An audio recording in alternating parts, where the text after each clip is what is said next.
क्या सर शुरू करें सर? जरूर करिए, जरूर करिए।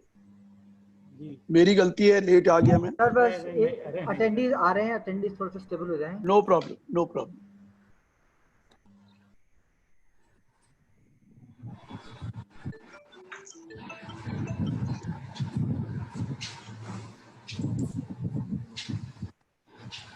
प्रवीण जी शुरू कर दें, इतने वेलकम एड्रेस वगैरह होगा ना? ठीक है सर, ठीक है सर। मैं ये आज की VCM स्टार्ट करता हूँ और इसमें मैं सबसे पहले आज के guest speaker CA doctor Girish Ahuja ji को सबसे पहले इनका स्वागत करता हूँ, वेलकम करता हूँ इस VCM में। और इनका नाम सारण इंडिया में किसी परिचय का मोहताज नहीं है। मैं खुद इनको लगभग 20-25 साल से अधिक समय से सुनता आ रहा हूँ। Is a renounced faculty on income tax subject. आज इन्होंने इस VCM के लिए समय निकाला, इनका बहुत बहुत आभार, शुक्रिया। और हमारे प्रोग्राम मॉडरेटर श्री अतुल अग्रवाल जी, ये मेंबर CIRC रीजनल काउंसिल और चेयरमैन सिकासा, इन्होंने काफ़ी करके इस प्रोग्राम को अरेंज कराया, टाई अप किया सब ब्रांचेस के साथ। उसके बाद हमारे आज के program chairman Shri Mahesh Kumar Gupta ji, is a very senior member of Saharanpur branch. इन्होंने is kindly consented to be the chairman of this VCM। मैं उनका भी वेलकम करता हूँ। और इस VCM में हमारे साथ जुड़ी आज की 2 ब्रांचेस, ब्रांच मुजफ्फरनगर के चेयरमैन श्री राजकुमार शर्मा जी, श्री संजय सिंगल जी वाइस चेयरमैन, श्री गौरव गर्ग जी सेक्रेटरी, श्री निखिल अरोड़ा जी और श्री नितिन अग्रवाल जी एग्जीक्यूटिव मेंबर मुजफ्फरनगर ब्रांच। और हमारे हरिद्वार ब्रांच के चेयरमैन श्री राजीव कुमार शर्मा जी। आपकी आज की VCM में आप सभी का स्वागत है।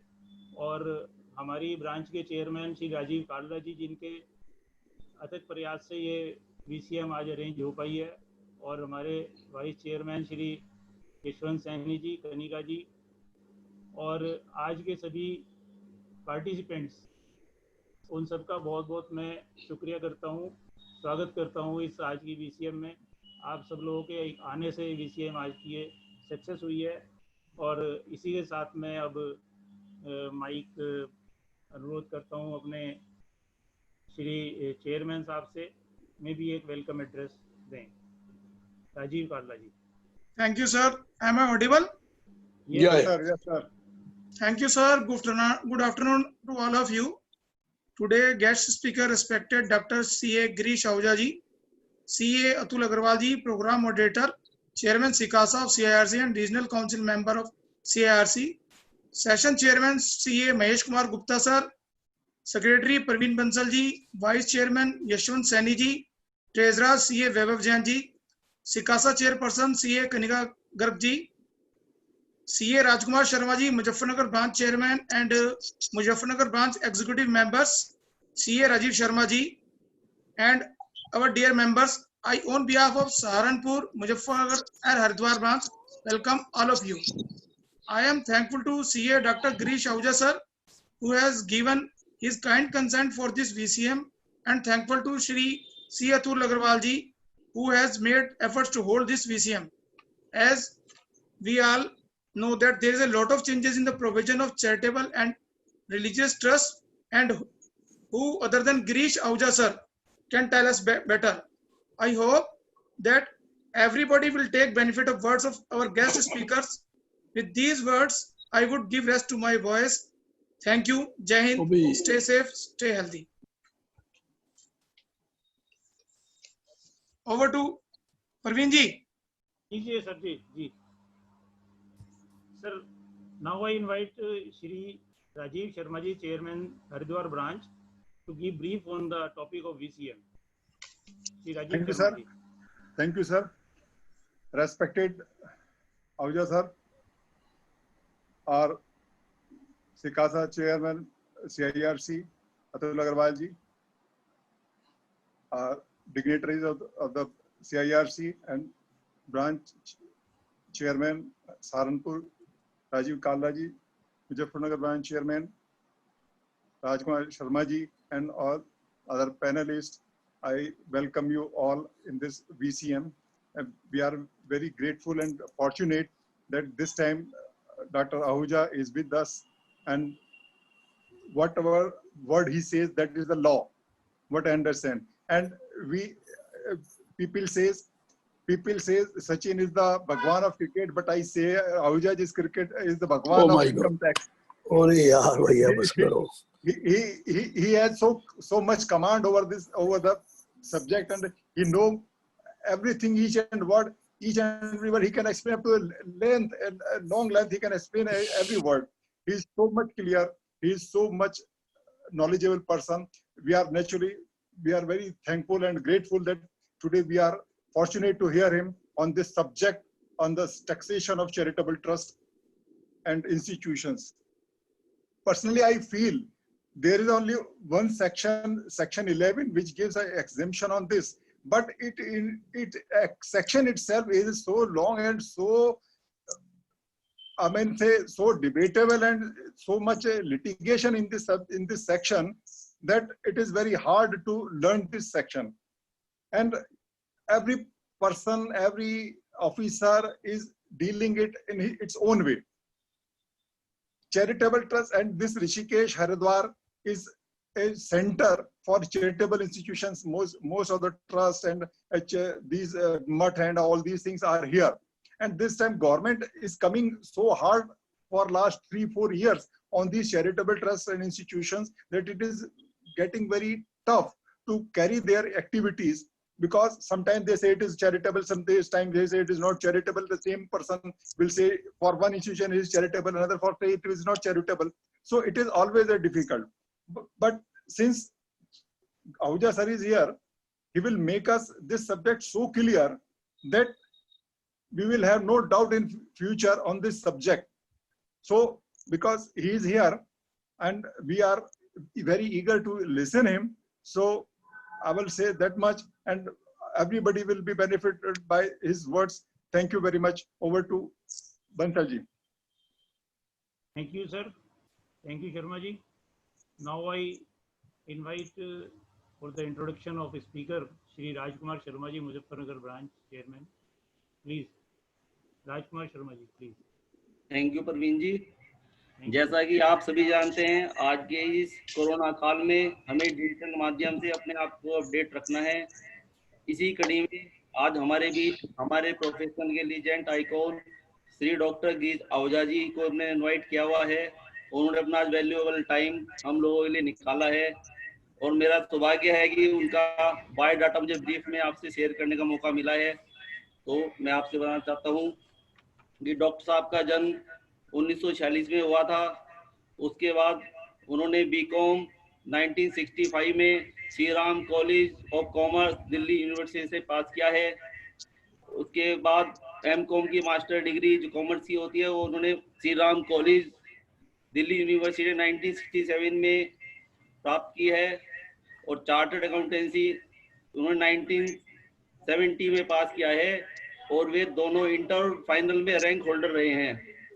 और ये आज 50वीं सिल्वर जुबली इनकी जो है गोल्डन जुबली ईयर चल रहा है। सर आपको बहुत बहुत बधाई sir.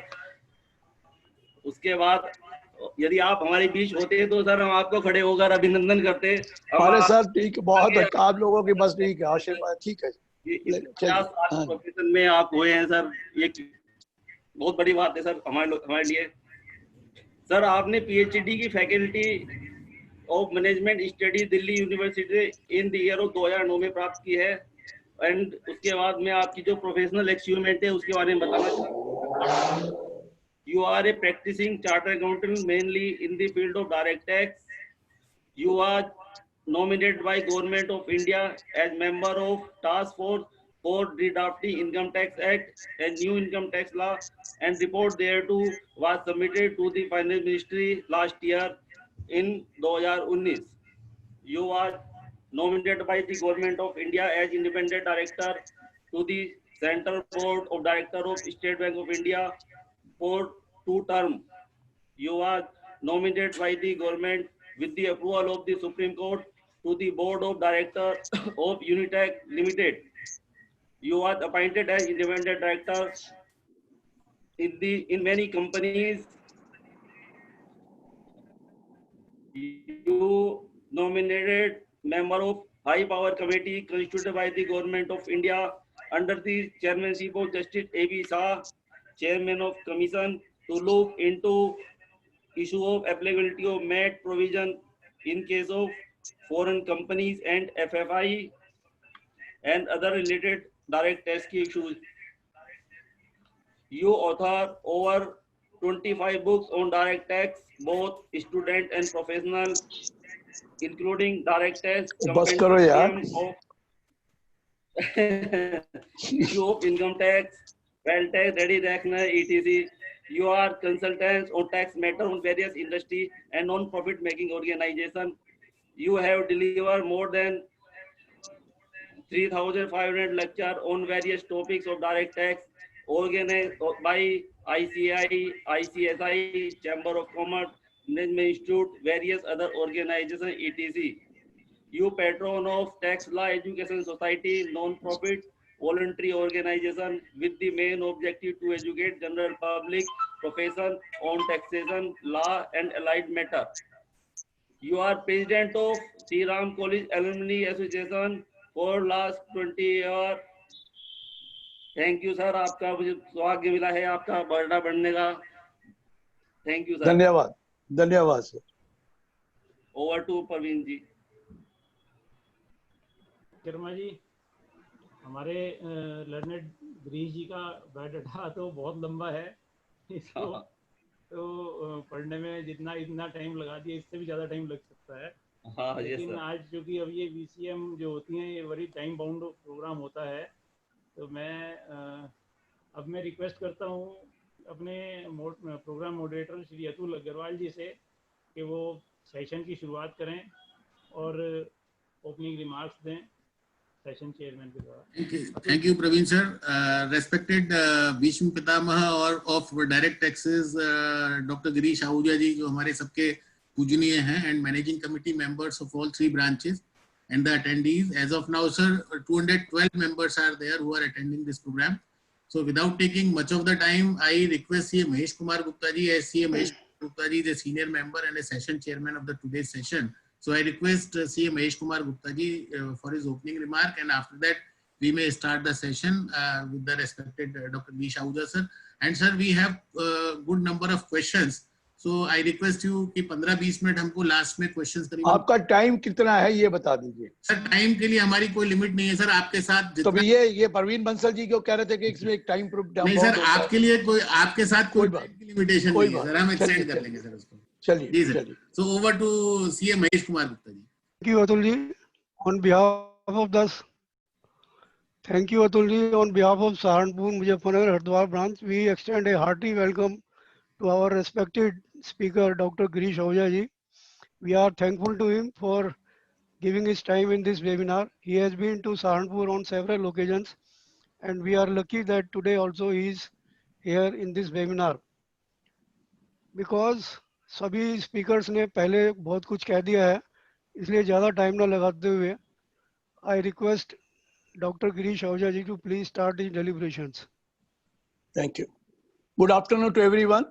Chairman of the technical session, Mahesh Kumar Gupta ji, Central India Regional Council member, of course, Atul Agarwal ji, Chairman of the Saharanpur branch, Rajiv Kalra ji, Chairman of the Haridwar branch, Rajiv Sharma ji, Chairman, of course, of Muzaffarnagar branch, Rajkumar Sharma ji, the other dignitaries in sitting front of me. और आने का तो और भी बहुत है, मैं नाम लेना चाहूँ तो ले दूंगा. Parveen Bansal ji is the host, of course. Kanika was also there. Kanika Gar was also there. Nitin Agarwal ji, Rajiv, Sanjay Sangal ji, Yashwant Sreni ji, ladies and gentlemen. Well, friends, regarding charitable and religious trusts, let me tell you, we had made some proposal in the redrafting, when we were redrafting the Income Tax Act, I told them at that particular point of time that there are trusts which have been registered long back, 30 years back, 40 years back, 50 years back, maybe 10 years back. And there are certain trusts which are there under 1023C. They have been given approval long back.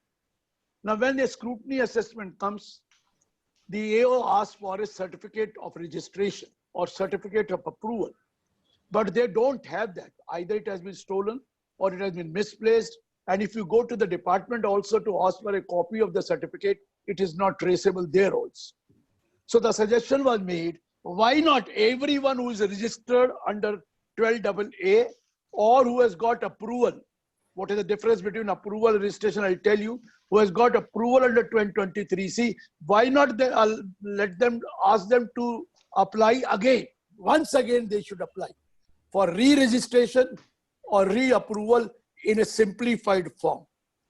कोई सवाल नहीं पूछा जाएगा. Just make an application, give your number, registration number, give the PAN number and the details of the trust, and you would be given a registration, re-registration number, and of course, or re-approval. हमने इतना ही suggest किया था क्योंकि लोगों के पास certificate नहीं थे, लेकिन ये बियॉन्ड चले गए क्योंकि इन्होंने वो तुम्हारी बात को माना. They have agreed to that proposal. But what they have done now is they said whatever re-registration you are going to do or re-approval you are going to have, it will be valid for a period of 5 years. पहले permanent registration था, permanent approval था, आपको दोबारा renew नहीं कराना. We told them that we want a certificate of registration. We want a certificate of approval. Now it is digital. You will give us on digital a unique ID. And once unique ID is given, it will not be lost. And we will have comfortable position in that case. मैंने तो सिर्फ इतना कहा था. इतनी बात तो मान ली. But later on what they have said, now this re-registration or re-approval will be valid for a period of 5 years. And you will have to apply for renewal at least 6 months prior to the period of 5 years. तो ये दो चीजें जो मैं important बताने जा रहा हूं. देखिए हमारे पास 2 सेक्शन है.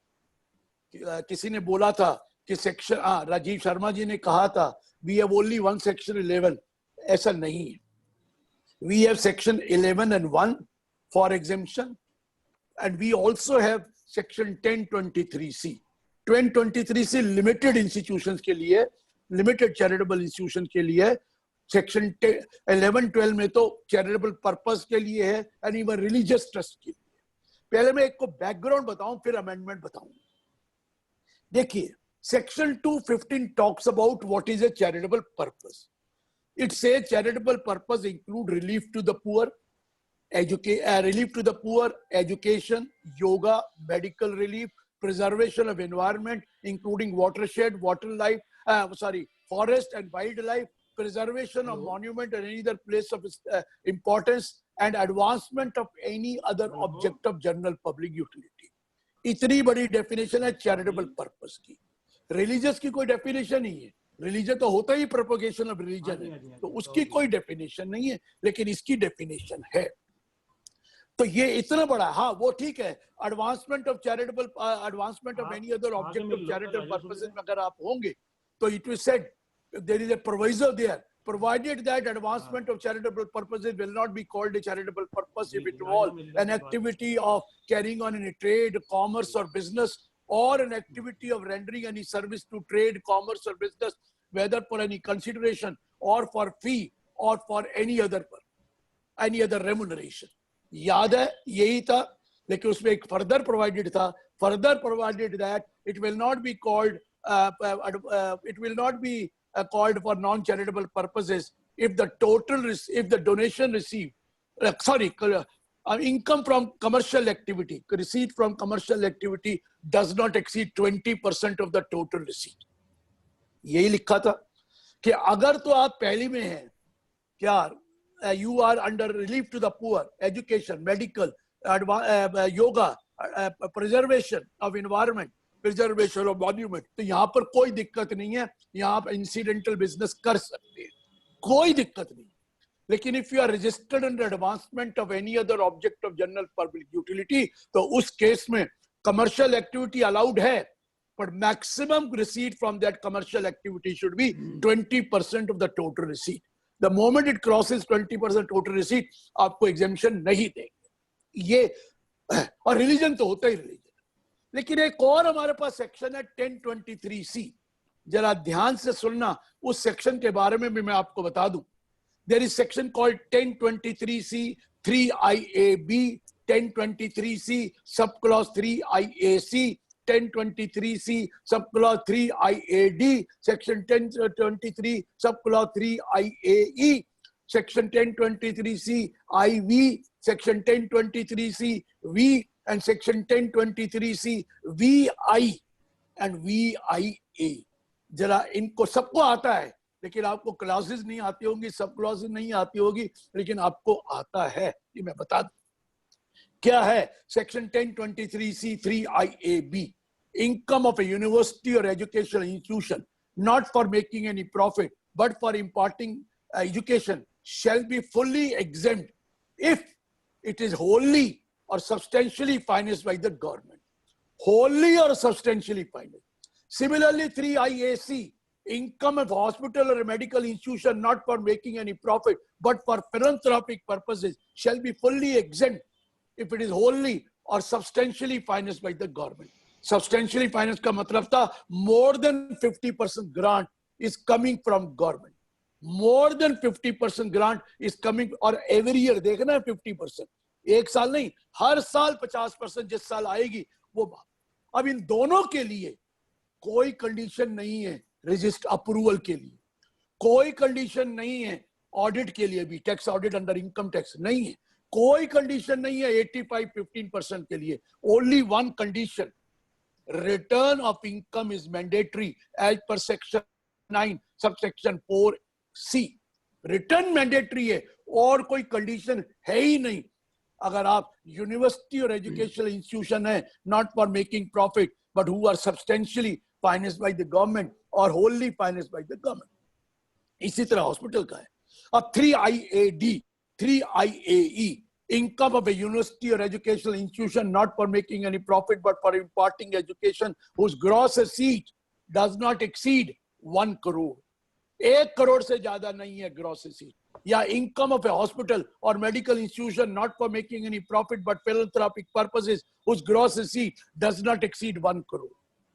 इस केस में भी कोई कंडीशन नहीं है, कोई अप्रूवल रिक्वायर्ड नहीं है, कोई ऑडिट रिक्वायर्ड नहीं है, कोई भी कुछ नहीं करना है. कॉर्पस डोनेशन भी माफ है, लेकिन मैंडेटरी क्या है? रिटर्न करना. रिटर्न फाइल करना मैंडेटरी है. अगर आपकी ग्रॉस रिसीट चाहे वो डोनेशन से है, कॉर्पस से है, फीस है, कुछ भी है, टोटल मिलाकर 1 करोड़ से ज्यादा नहीं है तो आपको कोई अप्रूवल नहीं लेनी और आपकी इनकम एग्जेम्प्ट है और आपको सिर्फ रिटर्न भरनी है. अब आया IVV, आपके मतलब का नहीं है, वो नोटिफाइड चैरिटेबल रिलीजियस इंस्टीट्यूशन है, मैं नहीं ले रहा. अब आया VI और VIA, income of a university or educational institution not for making profit but for imparting education whose total gross receipt exceed rupees 1 crore. इसी तरह hospital medical institution whose gross receipt exceed 1 crore. अब जरा ध्यान से सुनना, इनके लिए approval लेना जरूरी है, रजिस्ट्रेशन नहीं, अप्रूवल. सेक्शन 10-12A में लिखा है आपको 11-12 के लिए रजिस्ट्रेशन लेना है या अप्रूवल लेना है. आप कहेंगे फर्क क्या है? अरे सर, जब आप अप्रूवल लेते हो तो 56D में अप्लाई करना पड़ता है, फॉर्म 56D. अगर आप रजिस्ट्रेशन लेते हो तो फॉर्म 10A में अप्लाई करना पड़ता है. पहला पॉइंट ये है अप्रूवल. अब फर्क क्या है? देखिए, एजुकेशन 11-12 में भी आता है, हॉस्पिटल 11-12 में भी आते हैं और एजुकेशन हॉस्पिटल यहां भी आते हैं. अब ये आपकी मर्जी है कि आप 1023C में रहें या 11-12 में जाएं. और कईयों के पास तो दोनों थे, कईयों के पास तो दोनों थे. लेकिन दोनों का डिफरेंस क्या है, कि क्यों बताने जा रहा हूं डिफरेंस क्यों है? क्योंकि आगे से जब आप री अप्रूवल के लिए करेंगे तो आप एक ही में कर सकते हो, या रजिस्ट्रेशन लोगे या अप्रूवल लोगे, दोनों अलाउड नहीं होगा. अगर आपके पास दोनों हैं तो दोनों अलाउड नहीं होगा. Can you wait for a second? It is an important call. I will take only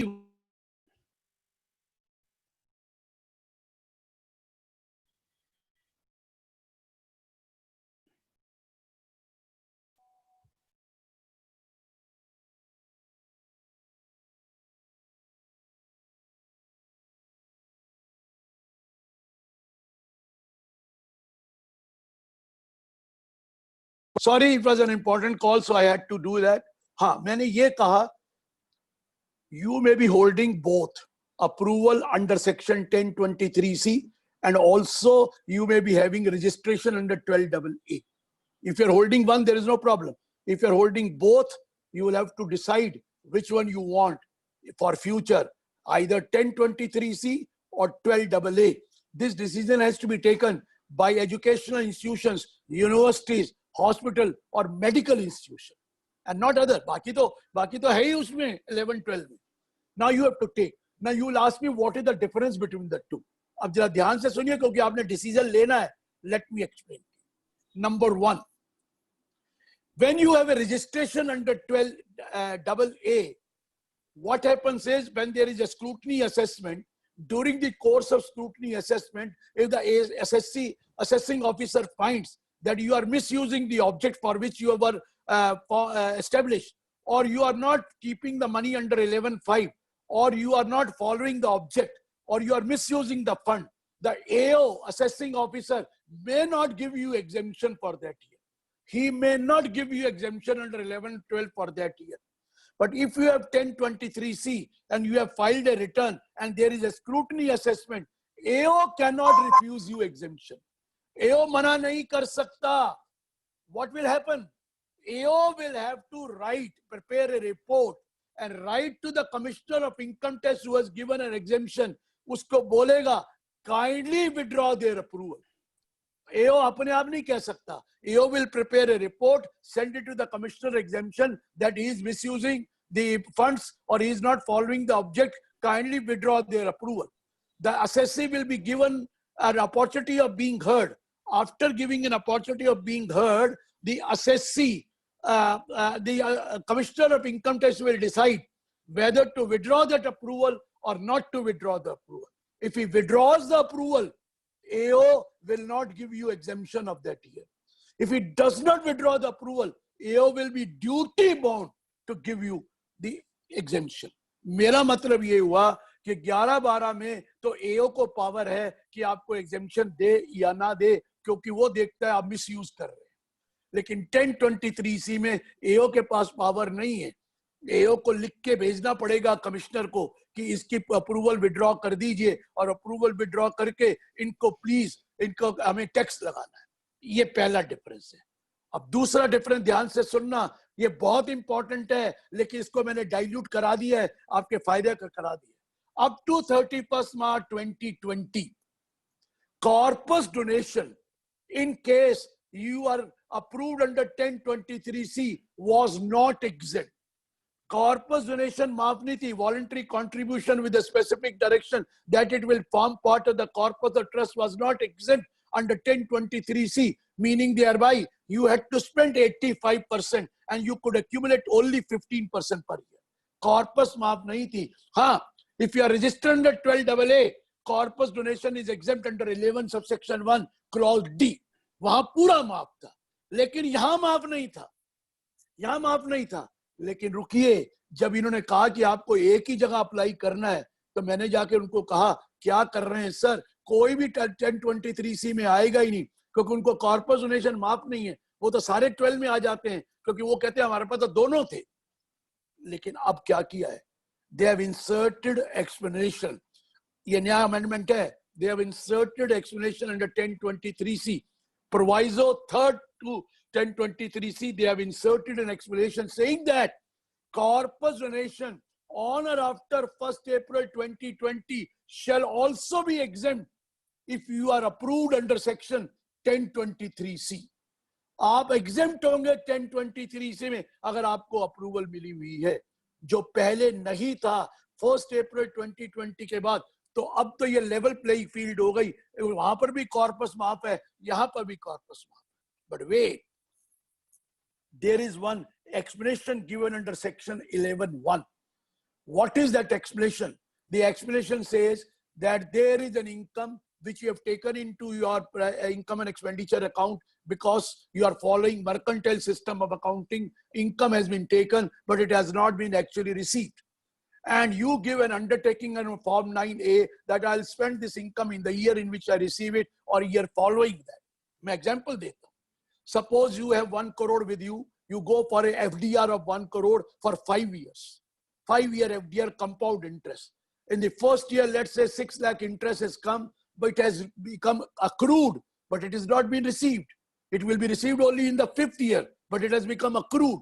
You could give an undertaking under Form 9A on or before the due date of furnishing the return of income under 139(1), stating that this income has already been taken into account, but it has not been received. I'll spend this income in the year in which I receive it or year following that.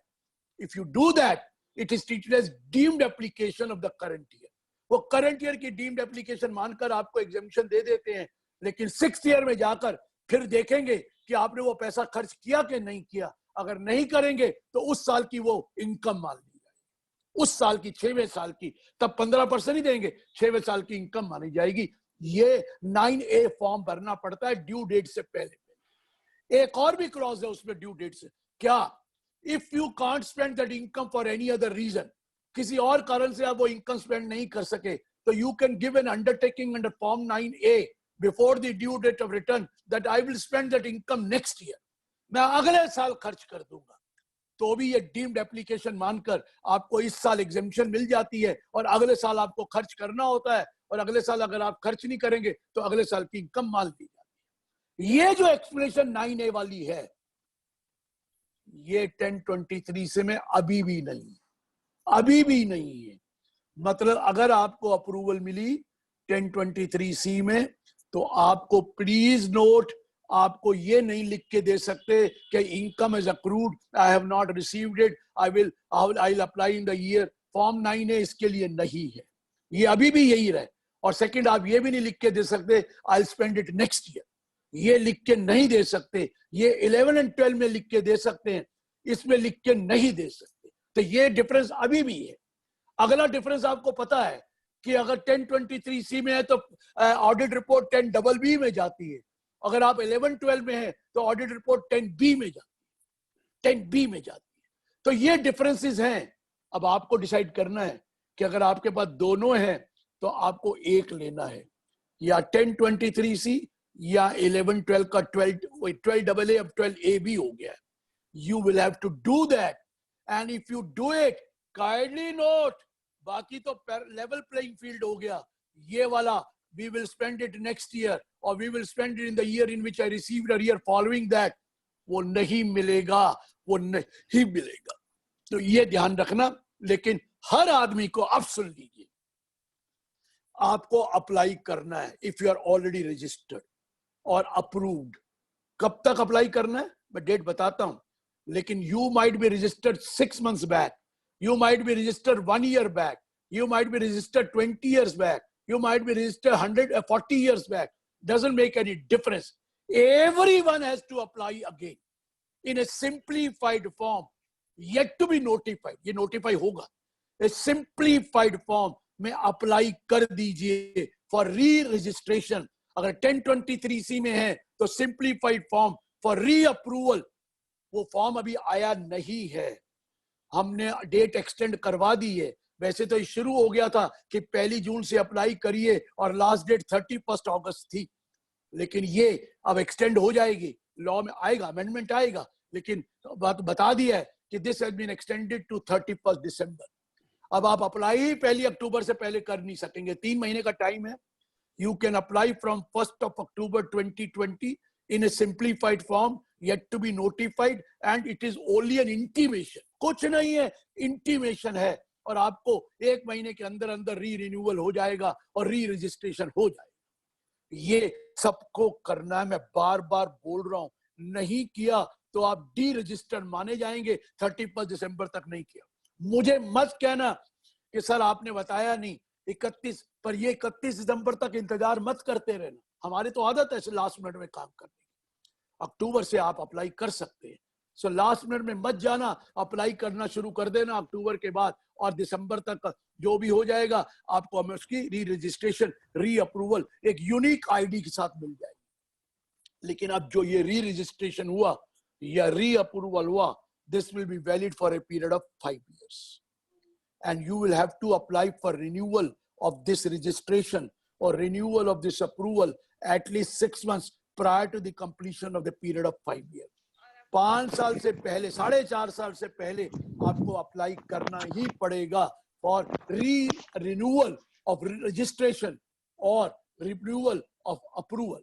देखिए registration का section बदलकर 12AA now it has become 12AB, लेकिन 1023C नहीं बदला है, वो 12AA 12AB हो गया। आपको अप्लाई कर। अब आप सुनिए, जो नया ट्रस्ट बना, पहली बार बना, आपको रजिस्ट्रेशन चाहिए, तो पहला point, you will have to apply at least 1 month before the commencement of the previous year relevant to the assessment year for which you are seeking exemption. 1 महीना पहले, अभी तक तो होता था you could apply before the end of the previous year, previous year के end तक कर सकते थे। अब नहीं, 1 महीना पहले करना पड़ेगा, before the commencement of the previous year relevant to the previous assessment year for which exemption is sought। सुनिए सुनिए सुनिए, 1 महीना पहले आप कहोगे सर वो तो फरवरी में करना था, मैंने तो इस साल अप्लाई करना था। रुकिए, पहला प्रीवियस ईयर 12 महीने से कम का हो सकता है, तो हो सकता है आपने अप्लाई करना था नवंबर में शुरू करना चाहते हैं, कोई बात नहीं, 1 महीना पहले, first previous year will start from November to March, 1 महीना पहले 30 सितंबर तक अप्लाई कर दीजिए। लेकिन कोई कहता है सर मैंने तो 1 अप्रैल से शुरू करना था इस साल, तो 1 महीना पहले फरवरी नहीं, इस साल के लिए उन्होंने एक्सटेंड कर दिया 1 अक्टूबर तक। लेकिन आगे से जब भी नई एप्लीकेशन जाएगी, इस साल को छोड़कर जब भी नई एप्लीकेशन जाएगी for approval, it is 1 month prior to the commencement of the previous year.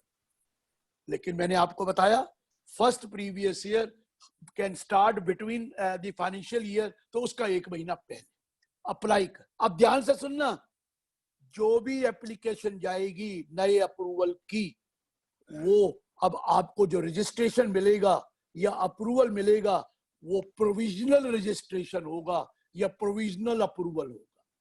You can get it before commencement of your charitable activity, लेकिन क्या होगा, प्रोविजनल रजिस्ट्रेशन या provisional approval valid for a period of 3 years। ये 3 साल तक valid होगा। जो आपकी एप्लीकेशन ऑलरेडी पेंडिंग भी है, अगर कोई पेंडिंग है, अभी तक रजिस्ट्रेशन नहीं मिला, अप्रूवल नहीं मिला, वो भी अब प्रोविजनल रजिस्ट्रेशन होगी, प्रोविजनल अप्रूवल होगी, क्योंकि वो इसके साथ मर्ज हो गए। And you will be given this registration for a period of 3 years, and you will have to apply for the permanent registration within 6 months, sorry, after completion of 6 months of the commencement of the charitable activity, or at least 6 months prior to the completion of 3 years, whichever is earlier। ये provisional registration जो मिला, आपकी charitable activity शुरू हो गई तो 6 महीने के अंदर अंदर या minimum 6 months prior to the completion of 3 years, whichever is earlier, आपको दूसरा रजिस्ट्रेशन परमानेंट अप्लाई करना ही करना है। और वो परमानेंट अप्रूवल 5 साल के लिए, हर 5 साल के बाद आपको करना पड़ेगा ये। लेकिन ये 3 साल है प्रोविजनल रजिस्ट्रेशन, ये नए वालों को करना है। एग्जिस्टिंग जो जिनको नहीं मिली वो भी करेंगे प्रोविजनल रजिस्ट्रेशन।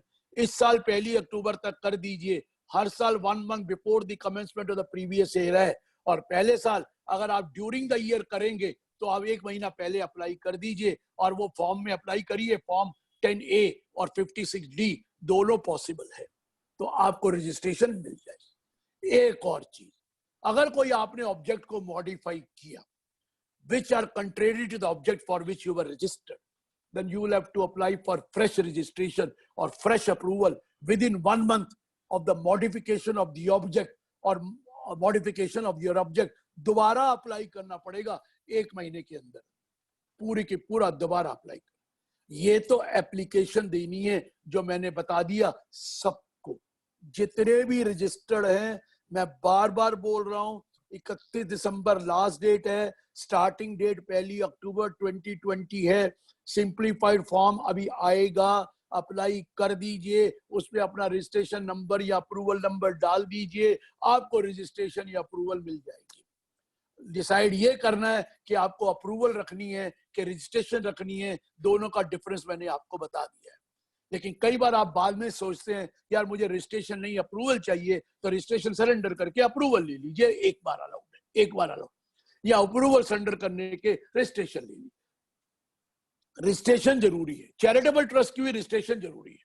अगला पॉइंट बता रहा हूं, अब कईयों के पास 80G है, वो भी परमानेंट है, लेकिन रुकिए, बाई 31 दिसंबर पहले वही था, you will have to apply for re approval of 80G।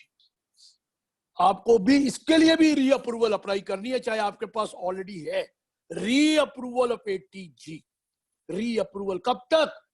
वही जो डेट रजिस्ट्रेशन की है 31 दिसंबर तक कर दीजिए। डेट एक्सटेंड हो गई, नहीं तो 31 अगस्त तक करना था। ये री अप्रूवल कर दीजिए, जो नहीं करेगा वो ऑटोमेटिकली उसका 80G खत्म हो जाएगा। एंड दिस री approved one will be valid for a maximum period of 5 year. ये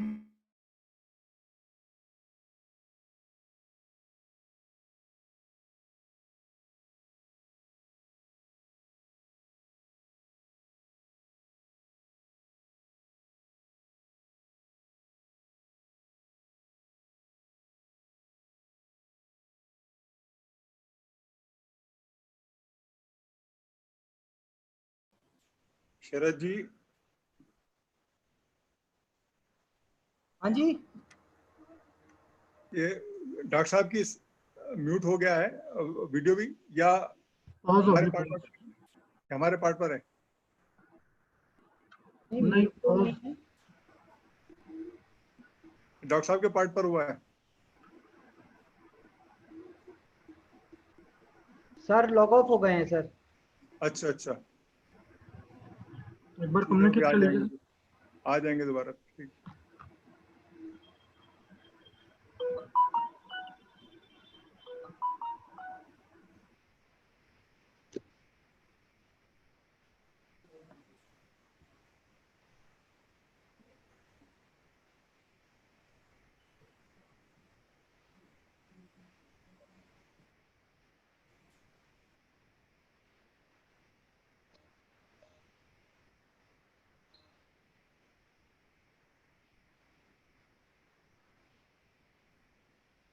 अपनी जेब में थोड़ी डाल सकते हैं, इनकम तो है ही है, क्यों नहीं आएगा ये।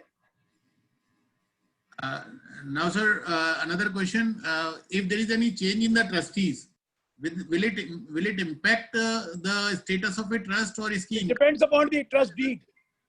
अगर आप ट्रस्ट डीड के हिसाब से चेंज कर रहे हैं ट्रस्टी को, फिर कोई दिक्कत नहीं है। और ट्रस्ट डीड में प्रोविजन नहीं है तो फिर तो ऑब्जेक्ट को, फिर तो आप ट्रस्ट डीड को चेंज करने जा रहे हैं। अगर ट्रस्ट डीड, फिर तो आपको कोर्ट के पास जाना पड़ता है, डिस्ट्रिक्ट कोर्ट के पास। अगर उसमें आपका प्रोविजन है कि how to change the trustees और उसमें लिखा हुआ है, तो आप रेजोल्यूशन पास करके सारे कर लीजिए ट्रस्टी चेंज, क्या दिक्कत? कोई दिक्कत नहीं। Sir, one more question: can an unregistered trust which is not filing its income tax return from last few years get dissolved by transferring its asset to another newly formed trust? So what will be the impact? Sir देखिए, आप unregistered trust हैं जी, जो नया trust आएगा उससे पूछा जाएगा ये बता कहां से आई, फिर वो पकड़ा जाएगा। अदरवाइज तो कोई दिक्कत ही नहीं है। उसको सोर्स पूछेंगे ना, tell us from where you have received these assets और दीज मनी, बस दैट्स ऑल। अब आप ट्रांसफर करिए, जो मर्जी करिए, आपका पुराने पाप को धुलेंगे तभी जब 6 साल से पुराने हो जाएंगे आप। Another question, सर, जो रेजिडेंशियल वेलफेयर सोसाइटीज हैं हमारे, आजकल जो सोसाइटीज बनती हैं वो भी मैंने बता दिया, वो हो सकता है सोसाइटी रजिस्ट्रेशन एक्ट में है तो वहां चली जाएंगी। कोऑपरेटिव सोसाइटी में तो कोऑपरेटिव सोसाइटी की रिटर्न भरेंगे, लेकिन रुकिए, कोई रिटर्न नहीं भरनी है। अगर वो सिर्फ मेंबर से रिसीव करते हैं, मेंबर पे खर्च करते हैं, लेकिन कोई उनके ऊपर बैंक पे पैसा जमा करा रखा है, उससे इंटरेस्ट आता है, या कोई आपने होर्डिंग लगा रखी है, वहां से एडवर्टाइजमेंट का पैसा कमाते हो, अदर देन मेंबर से जो भी आएगा उस पर टैक्स लगेगा। उस पर टैक्स, और किस हिसाब से लगेगा वो डिपेंड करेगा, आप सोसाइटी है या कोऑपरेटिव सोसाइटी है। सोसाइटी है तो 2.5 लाख माफ है, कोऑपरेटिव सोसाइटी है तो 1 रुपए भी माफ नहीं है। आपको पता है, पहला 10% दूसरा 10,000 20%, बाकी पे 30%। लेकिन अगर सोसाइटी रजिस्टर्ड है तो पहला 2.5 लाख माफ, बाकी वही जो इंडिविजुअल का रेट। एक बड़ा इंटरेस्टिंग क्वेश्चन आया है सर, उसमें ये कहना है मेंबर का कि अगर पहले 3 सालों में हम लोग ITR 5 फाइल करते आ रहे हैं और आगे हम 12AA में रजिस्ट्रेशन कर लेना चाहें तो क्या हम ले सकते हैं सर? जरूर ले सकते हैं। पिछला का एसेट की जो है ना, वो इसको रजिस्ट्रेशन ले लीजिए। अगर आप 5 में कर रहे हैं तो आपको पहले चैरिटेबल पर्पस में रजिस्टर्ड हैं आप चैरिटी में हैं, पहले तो आपके ऑब्जेक्ट क्या है ये बताइए। If your object are charitable तो फिर आप वो वहां से इधर ट्रांसफर करेंगे तो उस केस में आपको पता है कि आपने पहले टैक्स दे रखा है, तो फिर क्या दिक्कत आएगी? ट्रस्ट को ट्रांसफर कर दीजिए, रजिस्टर्ड ट्रस्ट को ट्रांसफर करना है, रजिस्टर्ड ट्रस्ट, ये पहले बता दो, बगैर रजिस्टर्ड के नहीं करना है। सर क्वेश्चन है इसमें, थोड़ा सा एक आपसे गाइडेंस जरूर चाहिए, क्योंकि नॉर्मली जब हम दिल्ली में रजिस्ट्रेशन के लिए अप्लाई करते हैं तो 12 और ATG में एक साथ हम अप्लाई कर देते हैं, लेकिन यूपी में और उत्तराखंड में अप्लाई करते हैं तो कोई बात नहीं, अब नया लॉ आ गया, अब दोनों कर सकते हैं, दोनों एक साथ अप्लाई नया कर लॉ सकते आया हैं। ना, उन्होंने चेंज कर दिया। जी sir, now they are allowed, पहले दिक्कत थी ये, अब कर सकते हैं। भारद्वाज अब जी आ को गया ना जवाब प्रोविजनल, अब प्रोविजनल अप्रूवल आ गई ना, इसलिए हो गया। जी सर, जी सर, जी सर, अब प्रोविजनल अप्रूवल मिलेगी आप। जी सर, जी sir. One question is, sir, can AO disallow the expenses done from receipts of corpus fund? क्या फिर वही बात, कॉर्पस फंड के एक्सपेंसेस कहां से रिसीट में आ गए? Voluntary contribution with a specific direction, it will form part of the corpus. तो वॉलंटरी कंट्रीब्यूशन खर्चे कहां से आए, मुझे ये बता दो, कैसे खर्चे आ गए ये बता दो। जहां ज्यादा कह दो अगर रसीद छपाई है, एक आदमी रिसीव करने के लिए बैठा है, उससे ज्यादा खर्चा कोई हो नहीं सकता। वॉलंटरी कंट्रीब्यूशन में खर्चे कहां से है, मेरे को ये बताओ। ये तो जबरदस्ती खर्चे क्लेम करना चाहते हैं। जी सर। वन मोर क्वेश्चन है सर, ये दिनेश गुलाटी जी ने एक दोबारा क्वेश्चन पूछा है, उसमें उनका सवाल ये है कि earlier the trust earlier got the deficit and showing deficit without claiming exemption. उन्होंने एग्जेम्पशन अपनी क्लेम ही नहीं करी जब रिटर्न फाइल करी है, तो डिपार्टमेंट ने उसको 139(9) में उसको डिफेक्टिव रिटर्न इशू कर दिया। आप उनको कहिए मेरे से बात कर लेंगे, कुछ मैं क्लियर कर दूंगा, क्योंकि ये कंफ्यूजन आ रहा है, तो उनको कहिए मेरे पे फोन पे बात कर लेंगे, तो मैं बता दूंगा 2 घंटे बात करें। अभी तो मैं कोई मेरा आने वाला है, इसलिए अभी नहीं करूंगा, बाद में। ठीक है। आई थिंक सर हमारे जो सेशन चेयरमैन है महेश कुमार गुप्ता जी, उनके भी कुछ सवाल हैं, तो बोलिए महेश जी को बोलिए तो करें। तो चेयरमैन है, चेयरमैन का तो पूरा राइट है। महेश सर, महेश कुमार गुप्ता जी सर। हेलो। हाँ जी सर, हाँ सर, आप क्वेरीज में हो गए हैं सर, हो गए, क्वेरीज में हो चुके हैं सब। चलिए, थैंक यू। और किसी मेंबर का कोई सवाल सर? सर मैं एक सवाल करना चाहूंगा अवजय सर से। करिए शर्मा जी, करिए। सर एक एक्चुअल प्रैक्टिकल प्रॉब्लम आती है जब दान चैरिटेबल रिलीजियस का, तो आपने बता दिया कि कोई इशू नहीं है, चाहे वो एनोनिमस है चाहे सिनोनिमस है। इशू आता है चैरिटेबल में भी कुछ लोग ऐसे कहते हैं कि साहब नहीं देना, बड़ी मुश्किल में वो अपना एड्रेस दे देंगे, परंतु पेन नहीं मिलता है लोगों का, तो उस कंडीशन में ट्रस्ट के ऊपर क्या ऑब्लिगेशन होगा? ये कहना बातें बेकार हैं। डोनेशन देने वाले के पास पेन नहीं है, ये सब बेकार की बात है। अपना ही पैसा जमा करके वो दिखा देते हैं, ये नहीं होगा। वो जमाने चले गए हैं, अब जमाने को सीधी बातें करें, क्योंकि अभी एक लिस्ट बना के देनी पड़ेगी, और लिस्ट बना के देंगे तो डिफरेंस आएगा लिस्ट में। इसीलिए तो करा है उन्होंने कि लिस्ट में और आपकी क्रेडिट में डिफरेंस आता है, तो वो कहेंगे बताओ ये कहाँ से आया। ये आपको पता ही है, मैं ना बोलूं तो अच्छा है वेबिनार में कि क्या क्या हो रहा है। तो इसलिए मैं ये, अरे लोगों ने तो 80G क्लेम कर रखा है without giving any donation. Return भरते हुए देखते हैं यार, अभी तो यार टैक्स जमा कराने का नहीं है, 80G डाल दे, ऐसे डाल दे बोगस पे pan number of the trust. ये चीजें चल रही हैं, लोग 80C क्लेम कर लेते हैं without anything contributed for 80C। लोगों का कहना है, महान लोग हैं हमारे यहाँ, तो महान काम करते हैं, ये महानता नहीं चलेगी सर आगे से। इसका मतलब ये हुआ सर, अगर पेन नहीं है तो वो एनोनिमस में माना जाएगा। हाँ जी, एनोनिमस में माना जाएगा। मारा कौन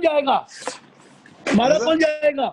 अरे रिसिपिएंट मारा जाएगा, ट्रस्ट मारा जाएगा। रिसिपिएंट, डोनर को तो लेनी नहीं है, उसको क्या दिक्कत है? हाँ, डोनर को ले। सर कुछ और क्वेश्चन आ गए हैं, 2-3 क्वेश्चन। बोलिए। Sir, we have not charge depreciation on assets of the trust since. Allowed ही नहीं है डेप्रिसिएशन चार्ज करना। हाँ, अगर डेप्रिसिएशन चार्ज करेंगे तो फिर एप्लीकेशन मांगते ही नहीं है एसेट को। जी सर। एक ही चीज अलाउड है, या एसेट को अप्लाई कर दीजिए पूरा कैपिटल एक्सपेंडिचर। अगर डेप्रिसिएशन लेंगे तो फिर कैपिटल एक्सपेंडिचर अलाउड ही नहीं है, तो लॉ है। Another question, sir. Caution money deposited in students by students has not been taken back by number of students.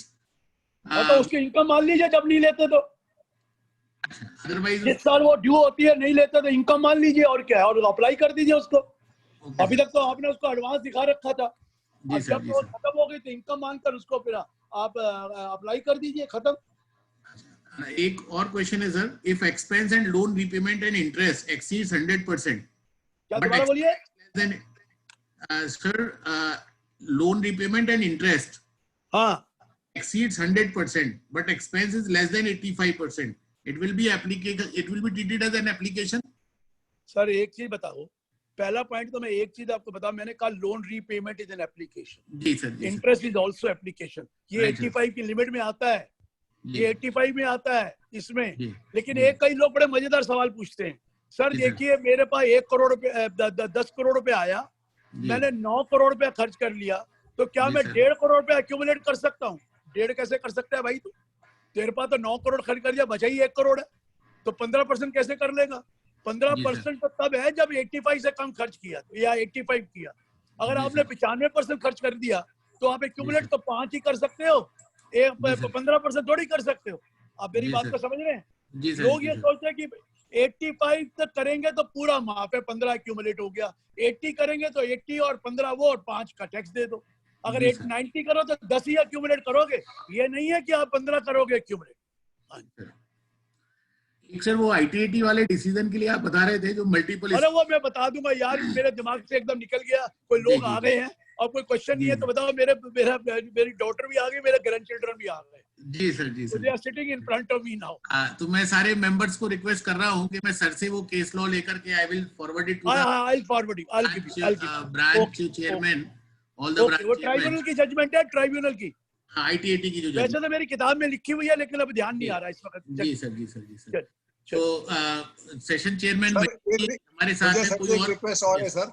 Yes sir. सुब्रोसो फाउंडेशन का अगर साइटेशन मिल जाए तो सर कमाल की बात करते हो। आजकल सर, आजकल राजीव जी अगर आप साइटेशन मांगते हो तो बहुत गलत चीज मांग रहे हो, क्योंकि गूगल में डालिए 1 मिनट में निकलेगा, SUBROS सुब्रोस फाउंडेशन, SUBROS, और आप गूगल में डालिए अभी मेरे सामने, अभी आपको मिल जाएगा, पूरा केस आ जाएगा सामने। ऐसे मत कहो। आजकल तो लोग हर चीज गूगल में देखते हैं, मेरे को क्यों पूछते हो? पहले मैं याद रखता था ये सर हमारे गूगल तो आप ही है सर, हमारे गूगल तो आप ही है सर। चलिए फिर भी देख लीजिए, कोई 2018 की जजमेंट है, ठीक है, सुप्रीम कोर्ट की जजमेंट है, सुप्रीम कोर्ट। ठीक है, सुप्रीम कोर्ट। आप गूगल में डालिए Subros foundation income tax supreme court judgment, सामने आ जाए। Now I believe सारे क्वेश्चंस हमारे लगभग पूरे हो गए हैं, और इसके अलावा भी कोई अगर क्वेश्चंस हो तो आप ब्रांच को मेल लिख सकते हैं, और वो हम फिर हिसाब से 1 to 1 आप ले लीजिए, मैं आपको जवाब दे दूंगा उनका सब। जी सर, जी सर। और मैं सेशन चेयरमैन महेश गुप्ता जी से निवेदन करूंगा फॉर हिज कंक्लूडिंग रिमार्क। हमारे इसमें क्वेश्चन आंसर में किसी ने साइटेशन दे भी दी है सर सपोज की, ये आ गई है। 2 मिनट लगते हैं सर, साइटेशन क्या टाइम लगता है सर? आगे, थैंक यू सर। अरे सर मैंने बोला ना कुछ टाइम लगेगा ही। सीए नित्याशा गांधी जी ने, मतलब कोई भी अपने आप एक्सरसाइज नहीं करना चाहता, गूगल तक नहीं जाना चाहता, मेरे से सुनना चाहता, बताइए। जी सर, जी सर। तो मैं रिक्वेस्ट करूंगा सीए महेश गुप्ता जी से for his concluding remark of this session. CA Mahesh Gupta ji. Thank you Atul ji. We are highly thankful to Dr. Girish Ahuja ji for his expert and distinguished deliberation. We are also thankful to C. Atul Agarwal ji for organizing this very wonderful webinar, and we hope that in future he will be cooperating Saharanpur branch in his future projects also. We thank you all the attending members of all 3 branches and all 3 executive members of 3 branches for their cooperation. With this, we thank you all the members again. Thank you. Thank you. Take care. Please stay healthy. All the best. Thank you, sir. So nice. All the best. I'm leaving the meeting. Sir. Right, sir. Right, sir. Thank you. I request Praveen Bansal ji for his vote of Thank you, sir. Thanks a lot, sir. Sir मेरा कुछ आ गया, मैंने meeting में निकल गया, आप vote of thank करते रहिए। जी सर, जी सर, जी सर, जी sir. Right sir. Thank you sir Girish Ahuja sir for your valuable time, जो आपने अपने परिवार के समय में से निकाल कर हमें ब्रांच को दिया और सभी मेंबर्स को दिया, और सभी ब्रांचेस के जो पैनलिस्ट हैं, एग्जीक्यूटिव बॉडी के मेंबर्स हैं, उन सब ने। मैं रुक गया, आप कहेंगे कि मैं भाग गया इसलिए मैं रुक गया। चलिए, थैंक यू वेरी मच। अरे sir thank you very much sir. Sir आपका बहुत बहुत शुक्रिया, आपने इतना समय दिया। Thank और you, सभी, sir. थैंक यू सर, और सभी ब्रांच के जो मेंबर्स हैं एग्जीक्यूटिव बॉडी के, उन सबका बहुत बहुत धन्यवाद, और सभी पार्टिसिपेंट्स का बहुत धन्यवाद। ये क्वेरी सेशन बहुत अच्छा रहा, क्वेरी सेशन सबका क्वेरीज का बड़े अच्छे तरीके से सुना गया और बहुत सेटिस्फैक्ट्री डॉक्टर आहूजा द्वारा रिप्लाई दिया गया। ये definitely it will be a very useful informative seminar for the members, और आप सभी ने इस वेबिनार में हिस्सा लेकर के बहुत इसको कामयाब बनाया है। Thank you to all the participants और the panelist and doctor Ahuja and Thank you, sir. our moderator Atul Agarwal ji और program chairman, session chairman Shri Mahesh Gupta ji, आप सबका बहुत बहुत सहारनपुर ब्रांच की ओर से मैं थैंक यू करता हूं, और जो हमारी मुजफ्फरनगर और हरिद्वार ब्रांच के ऑफिस बियरर्स आए हैं उन सबका भी बहुत बहुत थैंक यू करता हूं। आप सबके कॉमन एफर्ट से ये एक वेबिनार हमारी बहुत सक्सेसफुल वेबिनार बनी है। इस सब के लिए सबका बहुत बहुत धन्यवाद। Thank you sir, thank you very much. Take care, sir. Thank you. All the best. Take care. Thank you, sir. Thank you, sir. And Thank you. sir, आपकी with your permission, Thank you, allow everyone. me, doctor साहब से मैं permission ले रहा हूँ, अगर कुछ members को ईमेल आईडी वगैरह आपका शेयर करना हो तो हाँ, दे दीजिए, नो प्रॉब्लम। जी सर, जी पर सर, उनको थैंक यू बोलिए वेरी मच। अपना उस पर टेलीफोन नंबर लिखें, क्योंकि मैं जी सर, ईमेल जी में सर। रिप्लाई नहीं करता, टेलीफोन पे रिप्लाई करूंगा। जी सर, जी सर, जी sir, thank you very much sir, thank you very much. Thank you. तो मैं राजीव जी आपसे रिक्वेस्ट करूंगा इसमें चैट बॉक्स में ना सर का, क्योंकि बहुत सारे मेंबर्स ईमेल आईडी मांग रहे हैं सर का, तो एक जी बार सर दे दूंगा सर। चलिए sir, all the Thank you, best. sir. Thank you, Kalra ji sir. ठीक है, राजीव नमस्कार, कालरा sir. जी, bye bye. Thank you sir, thank you sir, thank you sir, thank you very much. Please take care of yourself. Thank you. Thank you, Atul ji. Thank you. Right sir, right sir. Thank you M K Gupta sir, thank you very much. Thank you very much, sir. Thank you. Thank you you, very much. everyone. So, sir, अभी कोई और questions वगैरह हो तो बता दीजिए। Hold doctor किया साहब तो है। खैर चले गए हैं। हाँ, I'm sure this deliberation you all must have enjoyed, and the attendees might have also been enjoyed this deliberation. Definitely sir, Rest definitely of Saharanpur branch and Muzaffarnagar branch, we will try to have a deliberation of CA Bimal Jain ji also as soon as possible. और इतनी informative ये रहा। Muzaffarnagar branch ने बड़ा effort किया है और Haridwar branch ने भी बड़ा एफर्ट किया है, सो दैट टुडे आज हमारे साथ डॉक्टर साहब आना नहीं चाहते थे। उनका कहना ये था कि मेरे डेलीब्रेशन बहुत हो गए हैं और मेरी मीटिंग्स में 50, 40, 60 लोग ही प्रेजेंट हैं। मैंने उनको रिक्वेस्ट किया, मैंने उनको गारंटी ली सर कि हमारे यहाँ कम से कम 100 वाले हैं, and I am really thankful to all branches कि मेरे यहाँ आज 240 अटेंडेंस से ऊपर थे और वो पूरे टाइम यहाँ हमारे साथ जुड़े रहे। इस चीज के लिए आप सभी तीनों ब्रांच के मैनेजिंग कमेटी मेंबर्स के लिए धन्यवाद के पात्र हैं। बहुत बहुत धन्यवाद मेरी तरफ से फॉर डूइंग। धन्यवाद सर, धन्यवाद आपका बहुत बहुत सर। धन्यवाद आपका सर, आपने मैनेज कराया। It is we are thankful, webinar hold करी और सबकी थैंकफुल टू एवरीबॉडी। ली आपने। धन्यवाद सर, और thank you sir, thank you. इसी वेबिनार में सबसे मुलाकात हो गई। तब और आपने सर अतुल जी बहुत ही अच्छे तरीके से सबकी क्वेरीज हैंडल की और सबको सॉल्यूशन कराया। इसके लिए बहुत बहुत धन्यवाद सर। सर ये मेरी ड्यूटी थी और मैंने अपनी ड्यूटी को, जिम्मेदारी को पूरा किया है। नहीं सर, बहुत अच्छी और जिम्मेदारी मैं है। समझता हूँ मैं आप सबके साथ ऐसे ही जुड़ा रहूंगा और आप सबका प्यार मुझे ऐसे ही मिलता रहेगा। अतुल सर, आपने 100 का टारगेट दिया था, हमने जी, डबल कर दी है, 2.5 गुना कर दी है। जी सर, जी सर, जी sir. Credit goes to Kalra ji. Credit goes to Kalra ji Credit goes because to Kalra he has made a lot of efforts. अरे Yes, नहीं sir, सर, yes, sir. नहीं सर, सभी का मिला जुला प्रयास है सर। सबको नमस्कार है शरद जी। शरद जी, But there is always one who takes lead. Yes And sir, हमारी टेक्निकल टीम को भी बहुत बहुत धन्यवाद। शरद जी हमारे साथ हैं। हाँ, शरद जी को सर, सॉरी यार फॉरगेट। जी बहुत बहुत धन्यवाद, उन्होंने बढ़िया। आपका बहुत बहुत धन्यवाद फॉर योर टेक्निकल सपोर्ट। बीच में Thank you, sir. इंटरनेट की वजह से Right, sir. लेकिन Should we depart? Right sir, okay, Right, नमस्कार। sir. Bye bye, bye bye, everybody. Thank you Thank you, sir. everyone. Thank you very much. panelists. Thank you to Thank you, Chairman, all of sir. you sir. All of you, Bye thank bye, you. sir. Thank you ji.